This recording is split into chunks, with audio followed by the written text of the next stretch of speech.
স্বামীজির বাণী ও রচনা থেকে সর্বাবয়ব বেদান্ত। কলকাতার স্টার থিয়েটারে প্রদত্ত বক্তৃতা।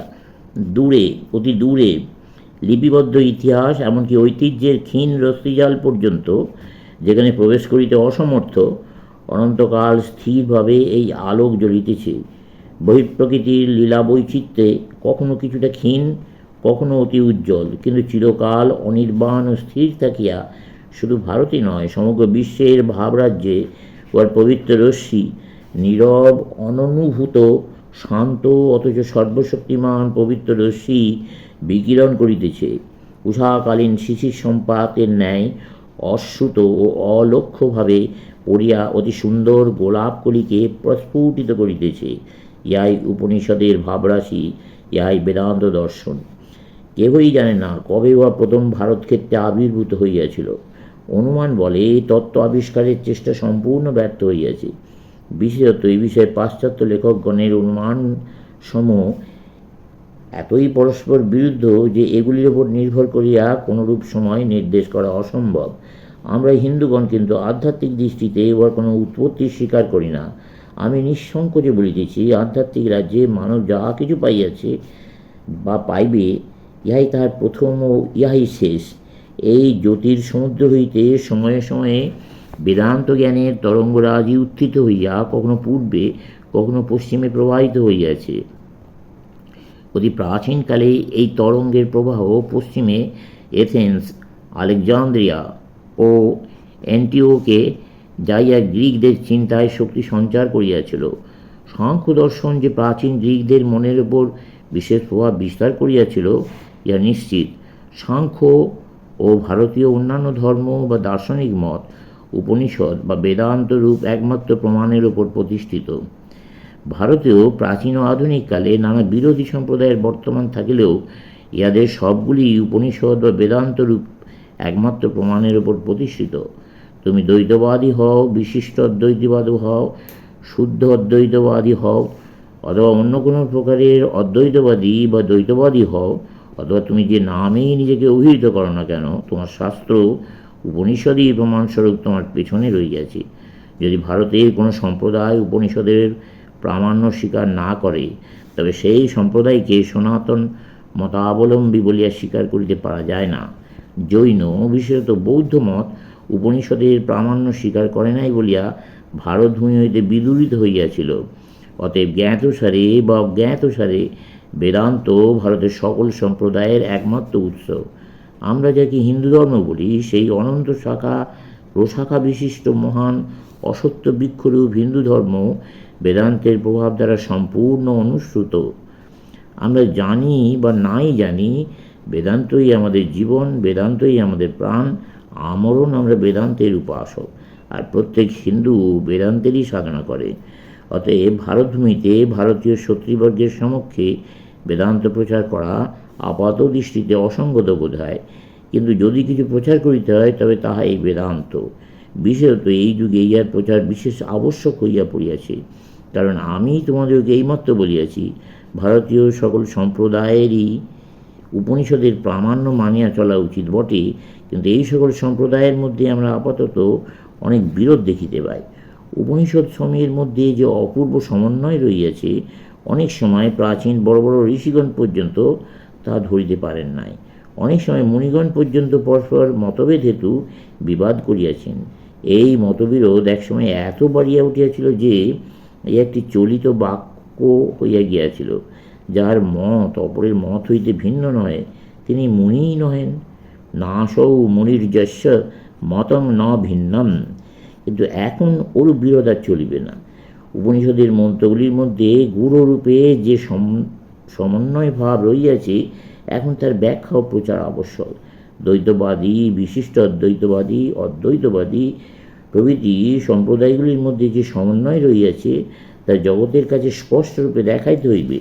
শুধু ভারতের নয়, সমগ্র জগতের সম্প্রদায়গুলির মধ্যে যে সামঞ্জস্য রইয়াছে, তাহাই দেখাইতে হইবে। ঈশ্বর কৃপায় আমার এমন এক ব্যক্তির পদতলে বসিয়া শিক্ষালাভের সৌভাগ্য হইয়াছিল, যার সমগ্র জীবনই উপনিষদের সমন্বয়মূলক ব্যাখ্যাস্বরূপ, যার জীবন তার উপদেশ অপেক্ষা সহস্র গুণে উপনিষদ মন্ত্রের জীবন্ত ভাষ্যরূপ। বস্তুত তিনি ছিলেন উপনিষদের ভাবগুলির মূর্ত বিগ্রহ। সম্ভবত সেই সমন্বয়ের ভাব আমার ভেতরেও কিছুটা আসিয়াছে। আমি জানি না জগতের কাছে উহা প্রকাশ করিতে পারিব কি না, কিন্তু বৈদান্তিক সম্প্রদায়গুলি যে পরস্পর বিরোধী নহে, পরস্পর সাপেক্ষ, একটি যেন অন্যটির পরিণতিস্বরূপ, একটি যেন অন্যটির সোপানস্বরূপ, এবং সর্বশেষ চরম লক্ষ্য অদ্বৈতে তত্ত্বমসি পর্যবসিত, যা দেখানোই আমার জীবনব্রত। এমন এক সময় ছিল যখন ভারতে কর্মকাণ্ড প্রবল প্রতাপে রাজত্ব করিত। বেদের ওই কর্মকাণ্ডে অনেক উচ্চ উচ্চ আদর্শ ছিল, সন্দেহ নাই। আমাদের বর্তমান দৈনন্দিন কতগুলি পূজা অর্চনা এখনও ওই বৈদিক কর্মকাণ্ড অনুসারে নিয়মিত হইয়া থাকে। তথাপি বেদের কর্মকাণ্ড ভারতভূমি হইতে প্রায় অন্তর্হিত হইয়াছে। বৈদিক কর্মকাণ্ডের অনুশাসন অনুসারে আমাদের জীবন আজকাল খুব সামান্যই নিয়ন্ত্রিত হইয়া থাকে। আমাদের দৈনন্দিন জীবনে আমরা অনেকেই পৌরাণিক বা তান্ত্রিক।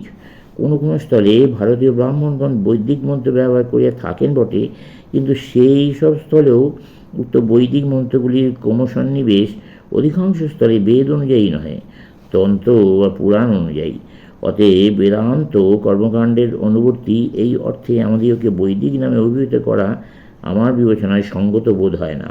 কিন্তু আমরা সকলেই যে বৈদান্তিক ইয়া নিশ্চিত। হিন্দু নামে যারা পরিচিত তাহাদেরকে বৈদান্তিক আখ্যা দিলে ভালো হয়। আর আমি পূর্বেই দেখাইয়াছি, দ্বৈতবাদী বা অদ্বৈতবাদী সকল সম্প্রদায়ই বৈদান্তিক নামে অভিহিত হইতে পারে। বর্তমানকালে ভারতে যে সকল সম্প্রদায় দেখিতে পাওয়া যায়, তাহাদিওকে প্রধানত দ্বৈত ও অদ্বৈত এই দুই প্রধান ভাগে বিভক্ত করা যেতে পারে। এগুলির মধ্যে কতগুলি সম্প্রদায় যে সামান্য মতভেদের উপর অধিক ঝোঁক দেন এবং সেগুলির উপর নির্ভর করিয়া বিশুদ্ধ অদ্বৈত, বিশিষ্ট অদ্বৈত প্রভৃতি নতুন নতুন নাম গ্রহণ করিতে চান, তাতে বড় কিছু আসে যায় না। এই সম্প্রদায়গুলির মধ্যে কতগুলি নতুন, কতগুলি অতি প্রাচীন সম্প্রদায়ের নতুন সংস্করণ। মোটের উপর উহাদেরকে হয় দ্বৈতবাদী না হয় অদ্বৈতবাদী, এই দুই শ্রেণীর ভেতর ফেলিতে পারা যায়। রামানুজের জীবন ও তার দর্শনকে দ্বৈতবাদের এবং শঙ্করাচার্যকে অদ্বৈতবাদের প্রতিনিধিরূপে গ্রহণ করা যাইতে পারে। রামানুজ পরবর্তীকালে ভারতের প্রধান দ্বৈতবাদী দার্শনিক। অন্যান্য দ্বৈতবাদী সম্প্রদায়গুলি সাক্ষাৎ বা পরোক্ষভাবে তাহার উপদেশাবলীর সারাংশ, এমনকি সম্প্রদায়ের পুঙ্খানুপুঙ্খ নিয়মগুলি পর্যন্ত গ্রহণ করিয়াছেন। রামানুজ ও তার প্রচার কার্যের সহিত ভারতের অন্যান্য দ্বৈতবাদী বৈষ্ণব সম্প্রদায়ের তুলনা করিলে দেখি আশ্চর্য হইবে, উহাদের পরস্পরের উপদেশ, সাধন প্রণালী এবং সাম্প্রদায়িক নিয়মাবলীতে কতদূর সাদৃশ্য আছে। অন্যান্য বৈষ্ণবাচার্যগণের মধ্যে দাক্ষিণাত্যের আচার্য প্রবর মধ্যমুনি এবং তার অনুবর্তী আমাদের বঙ্গদেশের মহাপ্রভু শ্রী চৈতন্যের নাম উল্লেখ করা যাইতে পারে। চৈতন্যদেব মধ্যাচার্যের মতোই বাংলাদেশে প্রচার করিয়াছিলেন। দাক্ষিণাত্যে আরও কয়েকটি সম্প্রদায় আছে, যথা বিশিষ্ট অদ্বৈতবাদী শৈব। সাধারণত শৈবগণ অদ্বৈতবাদী। সিংহল এবং দাক্ষিণাত্যের কোনো কোনো স্থান ব্যতীত ভারতের সর্বত্র এই অদ্বৈতবাদী শৈব সম্প্রদায় বর্তমান। বিশিষ্ট অদ্বৈতবাদী শৈবগণ বিষ্ণু নামের পরিবর্তে শিব নাম বসাইয়াছেন মাত্র। আর জীবাত্মার পরিণাম বিষয়ক মতবাদ ব্যতীত অন্যান্য সর্ববিষয়ে রামানুজ মতাবলম্বী।